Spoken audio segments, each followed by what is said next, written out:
Hey everyone, welcome back to my channel, MR.Creepy. So today's video is definitely going to creep you out.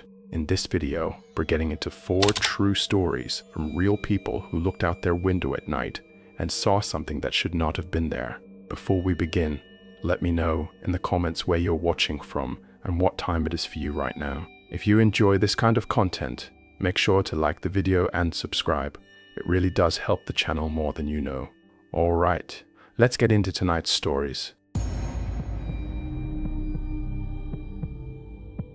I was house sitting for one of my closest friends last year. Her name was Dana. She had 2 cats, a small fish tank, and more houseplants than any one person should legally own. She was leaving for a 2-week work trip and needed someone she trusted to hold things down. I said yes without thinking twice. Her place was on a quiet street, clean neighborhood, decent locks on every door. I figured it would be the easiest favor I'd ever done. The first week was nothing. I fed the cats, watered the plants, watched her TV, slept in her guest room. Honestly, it felt like a paid staycation I wasn't getting paid for. I was completely relaxed. That was my mistake. It started on a Wednesday night, the beginning of the 2nd week. I was lying in bed scrolling through my phone when something made me look up. Not a sound exactly, more like a feeling, the kind that lands in your chest before your brain catches up. I looked toward the window across the room and I saw a shape outside the glass, dark, still, just standing there in the side yard looking in. I didn't move. I told myself it was a bush, a shadow from the streetlight, anything. Then the shape shifted and I knew it wasn't a bush. I sat up slow, heart already going fast. I reached over and turned on the bedside lamp and the shape stepped back into the dark and was gone. I got up and walked to the window and looked out. The side yard was empty. Grass, a wooden fence, the neighbor's garage wall. Nothing that could explain what I had just seen. I stood there for a long time before I went back to bed and I left the lamp on all night. In the morning, I talked myself out of it. Bad angle, tired eyes. I'd been alone in a quiet house for a week and my brain was just filling in shapes. Completely normal. I went about my day and almost forgot about it. Then that night, around 11, it happened again. Same window, same stillness. But this time it wasn't a shape. It was a person, standing close to the glass, close enough that I could see the outline of shoulders, a head, arms hanging at the sides, not moving, just looking in at me in the dark like they had every reason to be there. I grabbed my phone and turned on the flashlight and pointed at the window. The beam hit the glass and the figure turned and walked away at a pace that was almost too calm. Not running, not startled, just done. Like they'd seen enough. I called Dana. It went to voicemail. I called again. Same thing. I texted her and then I sat in the corner of the room with my back against the wall and the lamp on and every light in the hallway blazing, and I did not sleep. The next day I walked the side yard. That's when I found the marks. Long shallow grooves pressed into the soil right beneath the window, the kind made by feet that had been standing in one spot for a while, not passing through, standing, waiting. 2 distinct impressions, side by side, pointed directly at the glass. I filled them in with my shoe and went back inside. That evening, I pulled the curtains shut before dark, every curtain in every room. I checked every lock twice. I sat on the couch with both cats in my lap and told myself that whatever this was, it was over. The person had come twice, seen me, moved on. People do weird things. It didn't have to mean anything. Then, around 1 in the morning, I heard breathing, right outside the living room window. Slow, steady, almost patient. The curtain was closed, but the window was old, and the gap at the bottom of the frame let in sound, and that sound was unmistakably a person standing on the other side of the glass and breathing. I did not move. I sat there on that couch, and I did not breathe myself. The cats both stiffened at the same time and stared toward the window with their ears flat. Then a hand pressed against the glass from outside. I could see the fingers through the thin curtain fabric. 5 fingers spread wide, slowly dragging downward. The sound it made was quiet and deliberate, like whoever was doing it wanted me to hear it. I called 911. My voice came out lower than I expected, not shaking the way I thought it would, just flat and careful. I gave the address. I told them someone was outside the window right now. The dispatcher told me to stay on the line, and I did. The breathing stopped. The hand came off the glass. Footsteps moved around the side of the house, and then I heard them stop below the bedroom window, the one I'd been sleeping in all week, the one with the marks in the soil underneath it, and then nothing. By the time the police arrived 11 minutes later, there was nobody in the yard. No one on the street. They walked the perimeter with flashlights and found the marks under the bedroom window. Fresh ones this time. You lent him out, you knew. They also found something I hadn't noticed. A small piece of dark fabric caught on the wooden fence at the back of the yard, like someone had climbed it in a hurry. The officers were honest with me. They said without seeing the person there was not much they could do. They took a report and told me to call back if anything else happened, and they left. I slept in my car that night with the doors locked. Dana came home 3 days early when I finally got through to her and explained what had happened. She went pale when I described the person. She didn't say anything for a long moment. Then she told me that 6 months before, she'd had a neighbor file a harassment complaint against someone on the block, a man she had briefly dated who had not taken the end of things well. She thought it was resolved. The complaint had gone through, he had supposedly moved away, and she had not heard from him since. The police went to follow up. The address they had on file for him was empty. He had moved, but nobody knew where. That was the part that stayed with me. Not the hand on the glass, not the breathing, not even the footprints. It was the patience of it. Whoever that was had stood outside that window multiple nights in a row and simply watched. They were not trying to get in. They were not trying to scare me. I don't think they even cared that I was there at all. I was just someone in the way of a window that belonged to someone else. Dana changed every lock in the house and had motion lights installed along both sides of the yard. She moved her bedroom to the front of the house.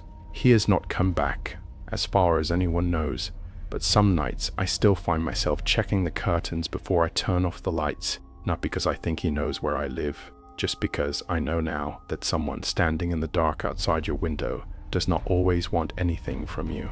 Sometimes they are simply there, steady and quiet and patient, waiting for something only they understand, and that is the part I cannot explain away.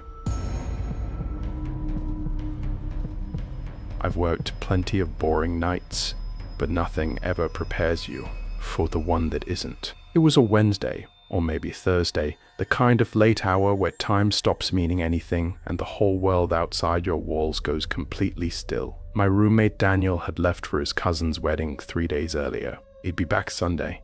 Until then it was just me, the hum of the refrigerator downstairs, and the kind of silence that an empty house makes. Not peaceful, just hollow. I was sitting on my bed, back against the headboard, scrolling through my phone because I couldn't sleep, and wasn't even really trying anymore.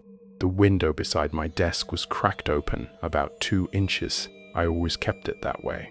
My room holds heat like a closed fist, and that small gap was the only thing that made it bearable. I'd slept like that for 3 years without a single thought about it. That's when I heard it, a soft, rhythmic tapping on the glass. I looked up from my phone, and my first instinct was tree branch. It had been windy earlier. That was the reasonable explanation, and I held on to it for about 4 seconds, right up until I registered that the tapping had a pattern. 3 slow taps, a pause, 3 more. Branches don't do that. Wind doesn't do that. I sat up straighter and looked toward the window. The curtain was mostly drawn, but not fully. There was a gap of maybe 4 inches, where the 2 panels didn't quite meet. Through that gap, pressed close to the other side of the glass, was a shape. Dark, still, just standing there in the narrow strip of darkness between the window and the fence, close enough that I could see the faint white bloom of breath fogging against the glass. Appearing, disappearing, appearing again. I didn't scream, I didn't move. I just sat there with my phone in my hand, thumb frozen mid-scroll, while my brain tried to build a reasonable story around what my eyes were already telling me. A neighbor with the wrong house, a friend pulling a horrible prank, anything with a simple explanation on the other side of it. I leaned forward by maybe an inch, trying to see more clearly through the gap in the curtain. The shape leaned forward too, I pulled the curtain back. I don't know why I did it. Some part of me that still wanted an explanation more than it wanted to be safe. And for one completely suspended second, I was looking directly at a face, and that face was looking directly back at me. Not startled, not caught, just looking, with this flat, unhurried expression, like I was the one who had appeared somewhere unexpected. I dropped the curtain and stepped back so hard, I knocked my desk chair into the wall behind me. My heart wasn't racing, it was slamming. Full body, the kind of heartbeat you feel in your throat and your fingertips at the same time.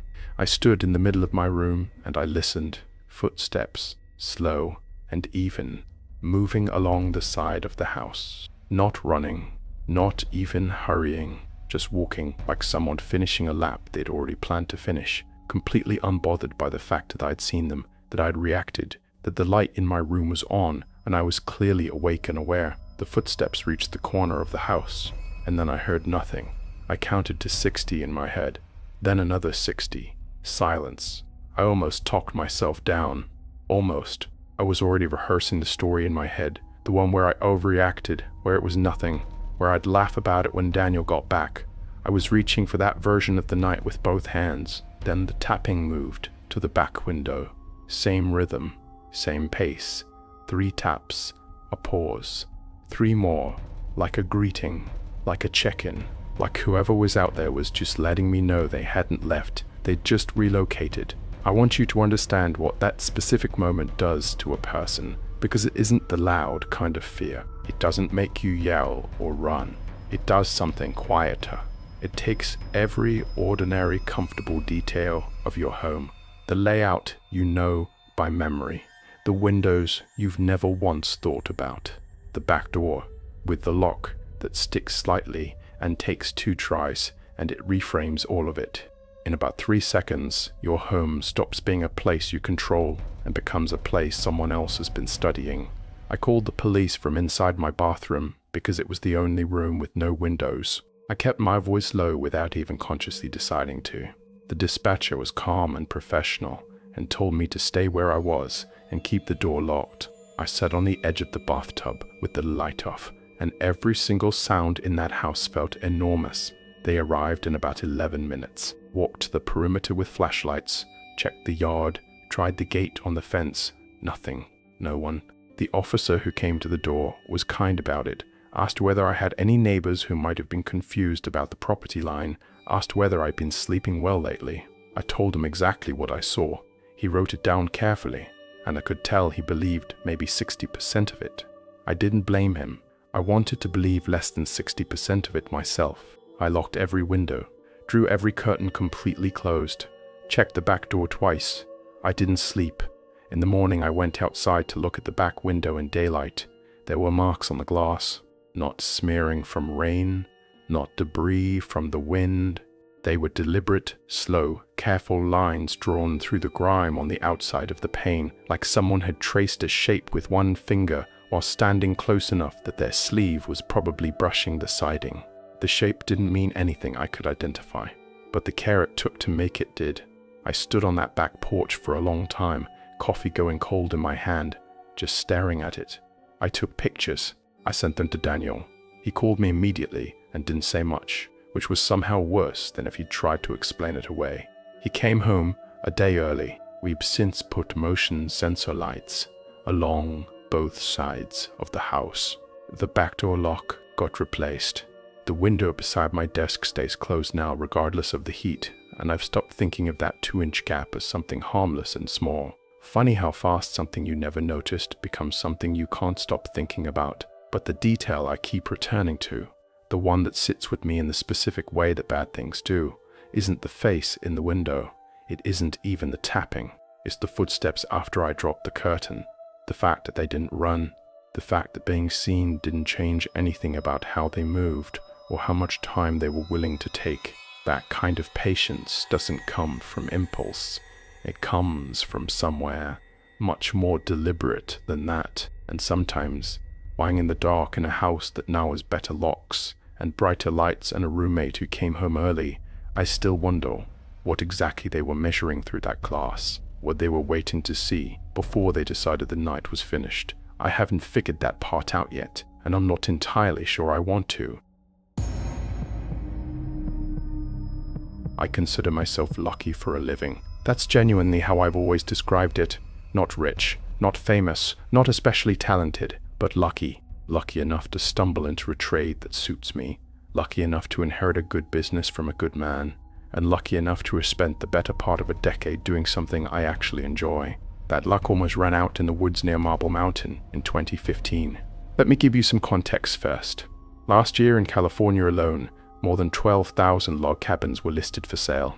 A third of those changed hands. Some went for millions, multi-story places with mountain views and wraparound decks. Others were far more modest, forgotten little structures that had been sitting in a family for 3 generations before someone finally decided to either sell them or make them livable again. And either way, that's where I come in. I run a cabin renovation service. Nothing glamorous. I work alongside realtors on quick turnarounds. Someone buys a rundown cabin, gets skeptical when they actually see it, and then changes their mind completely when I tell them it will be ready in under 2 weeks. I've worked on somewhere between 20 and 50 cabins a year, depending on the season.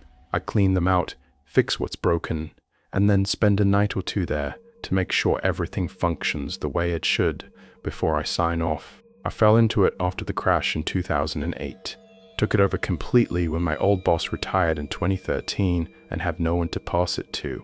I've worked on some incredible properties for some incredible people, but I've also had about a dozen jobs that didn't go the way I planned. And one of them, I'm convinced, was never meant to go the way they told me it would.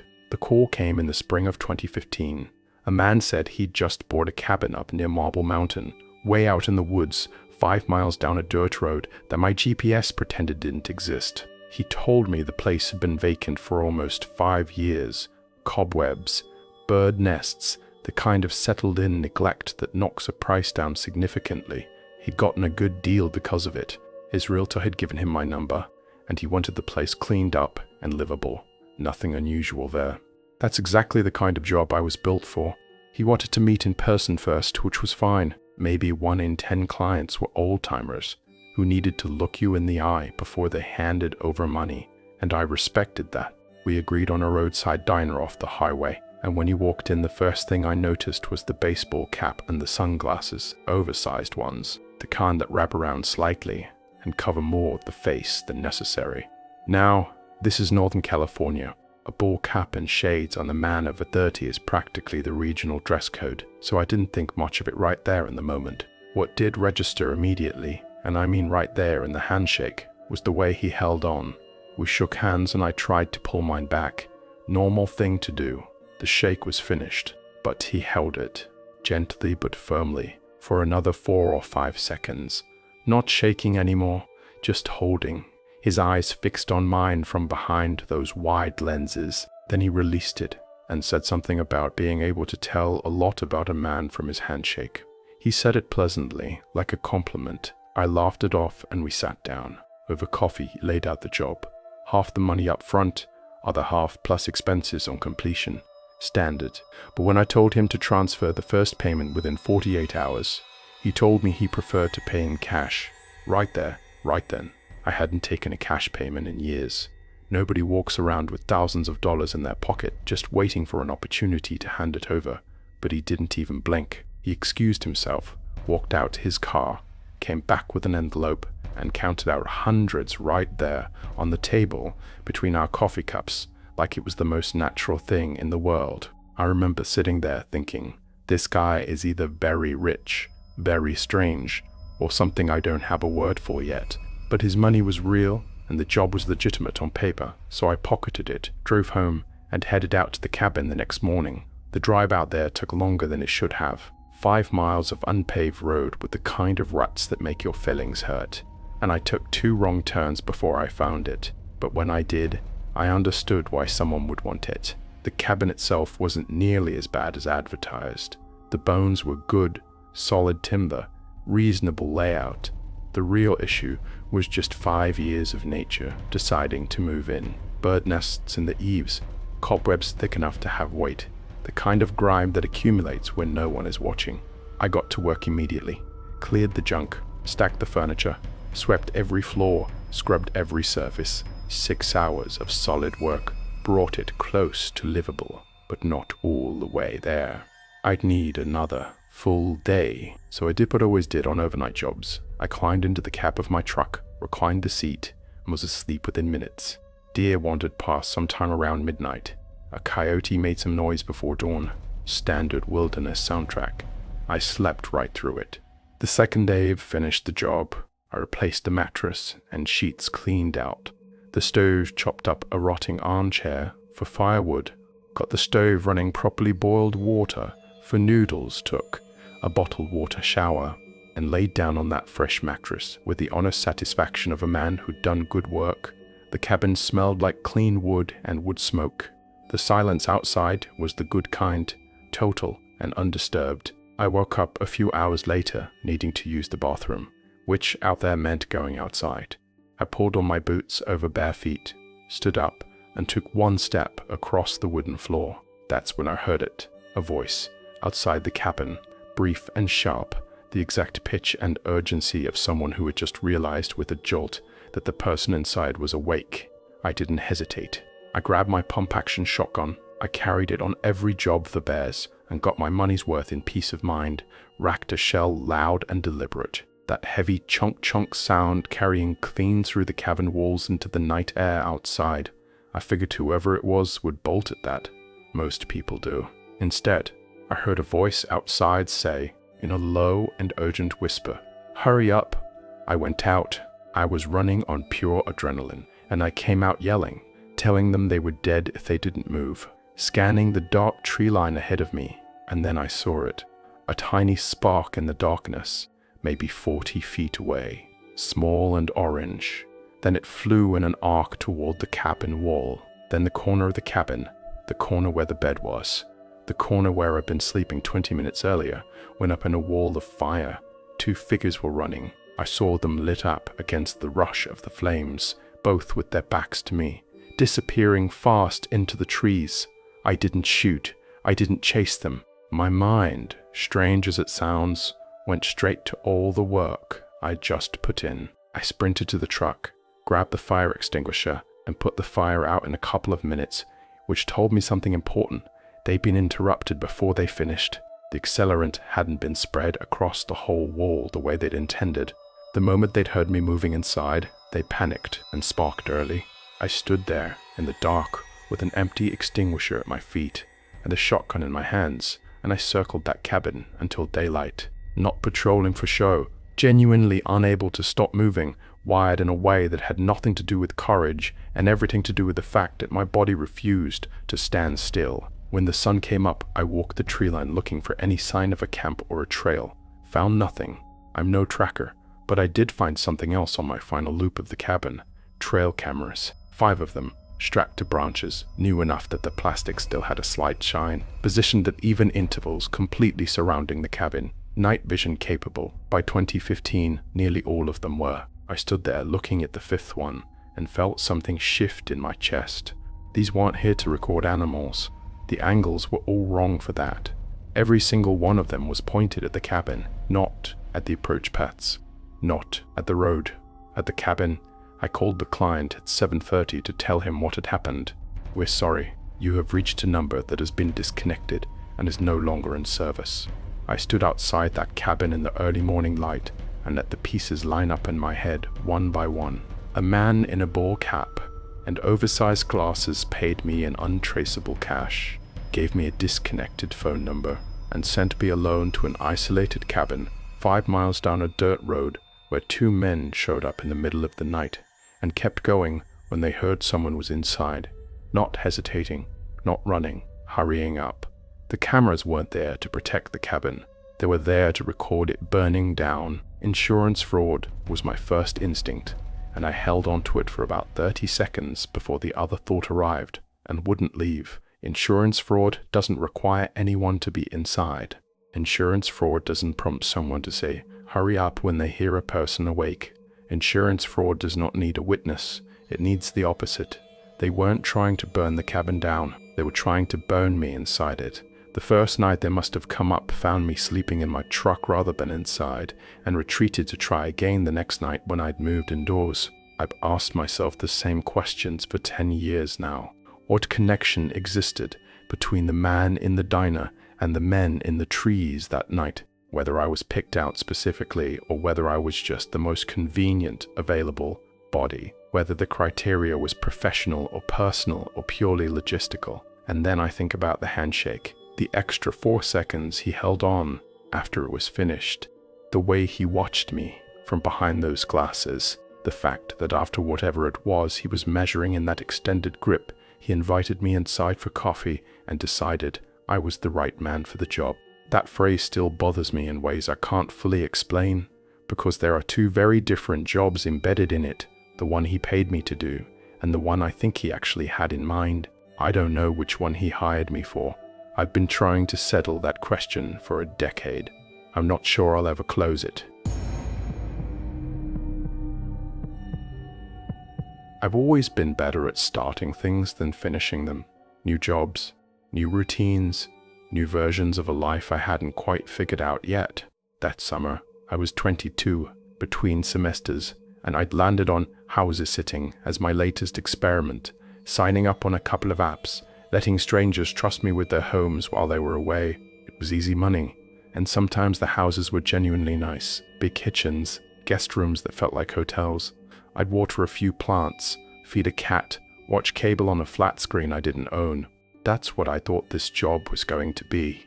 I met the couple the afternoon before they left. Normal people, mid-30s, friendly enough. The kind of couple that keeps the kitchen counter spotless and has a welcome mat that actually means it. The house, though, threw me off the moment I pulled up. It was small, old. It sat at the very edge of town, where the road gave out, and the land just opened up into flat, windswept grass that stretched endlessly toward a distant tree line. Not the kind of house I'd been sitting, not the kind of house that looked like it needed anyone. I didn't say that out loud. I just listened. Most of the instructions were routine. Water the plants, don't leave the stove on, take out the bins. But near the end of the walkthrough, the husband mentioned almost casually that some people had been coming around lately. Strangers. They didn't know who. Nothing had ever happened, he said, laughing a little, and waving his hand like he was dismissing a bad smell. Probably nothing. They just wanted someone there while they were gone, that's all. His wife nodded, and kept moving the conversation forward before I could form a question. I didn't think much of it. I should have. The first night was uncomfortable, the way any unfamiliar place is. Out every window, the grass looked like it went on forever, and once the sun drops, the tree line disappeared completely. The house made sounds, old wood settling, walls ticking, the kind of noise that feels intentional even when it isn't. I checked the windows a few times before bed, saw nothing, and eventually talked myself into sleeping. The second day was better. I made breakfast, sat on the porch for a while. The owners texted to check in, and I told them everything was fine. It was. The air was warm, the grass moved in long, slow waves, and I felt that particular peace you only find when you're away from the city and not yet missing it. I went inside when the sun dropped. I was on the couch around 8, not really watching the TV so much as letting it fill the silence. When I got up to stretch, just to move, I drifted to the window, pulled back the curtain without thinking, and looked out into the backyard. There was a man standing in the field. He wasn't moving. He was just out there in the dark, perfectly still, and he was facing the house, not passing through, not walking a dog, not doing anything that made any sense at all, just standing there, watching. I let the curtain fall and stood without moving for a long moment. Was this what they meant? I pulled the curtain back again. He was still there, and then I noticed the others, 2, maybe 3 more shapes further back, at the very edge of where the window light reached. Some of them could have been shadows from the tall grass shifting in the wind, but the first man, the closest one, was not a shadow. He hadn't moved an inch. I texted the owners immediately. There are people standing in the field watching the house. The reply came back fast. Too fast for that hour. They told me not to worry. These people had never done anything. If I was nervous, I could call the cops, but it was probably nothing. Probably nothing, said with the kind of confidence you only have about people you know. I didn't call. That's the part I've turned over most in the years since. The way that reassurance was delivered, how precisely it worked. I checked the window again around midnight. The field was empty, every one of them gone like they'd never been there at all. I spent the next 2 hours checking windows anyway, lights on, sitting upright on the couch, unable to explain to myself what I'd seen or why it felt so wrong. By 1 in the morning, I'd almost convinced myself I was overreacting. Then I got up to get a glass of water, stepped into the hallway, and heard something move across the roof. I stopped breathing. Slow, heavy, deliberate footsteps, tracking from the back of the house toward the front and stopping directly above the door. And then the knocking began. I backed up, heel to toe, the floorboards groaning under me as I tried to reach the bedroom and lock the door. But my phone rang before I made it. The owner's. I stood in the dark hallway and answered. He was calm, in a way that had nothing to do with comfort. Not the calm of someone trying to ease your nerves. The calm of someone who already knows the outcome. He told me I needed to leave the house, walk out the front door, and go. I told him there are people right outside the door, right now. A pause, then he repeated himself. Walk out. They won't do anything to you. The knocking behind me hit harder. Impatient now, I could hear movement through the grass on both sides of the house, footsteps working their way around the perimeter in slow, unhurried circles. I understood, standing in that hallway in the dark, that whatever arrangement existed between the owners and these people did not include me. My only option was to believe what this man was saying and walk out, or stay inside and find out what happened when no one opened the door. I walked to the door. The knocking stopped the exact moment my hand touched the handle. When I opened it, 2 men were standing on the porch, older, faces completely blank, not menacing in an obvious way, just empty, like the expression had been removed, like they were waiting for a transaction to complete. I stepped past them on shaking legs, and they watched me in total silence as I crossed the yard, got into my car, and drove off the property without looking back. I called the owner the moment I hit the road. The call didn't go through. He'd blocked me. I didn't call the police. I've never fully made peace with that, but I understand why I didn't. He'd spent 2 days quietly making me feel like concern was my problem to manage, not his. I was 22 and I had no frame of reference for any of it. By the time it was over, I'd been handled so carefully, I didn't even realize it until I was already gone. I don't know what was happening at that house. I don't know who those people were, what they wanted, or why a couple in their 30s had strangers watching their property from the field every night and responded to it by hiring someone off an app, instead of ever once calling the police. Almost a decade later, I still don't have an answer, and some part of me thinks I got out just before I was meant to become one.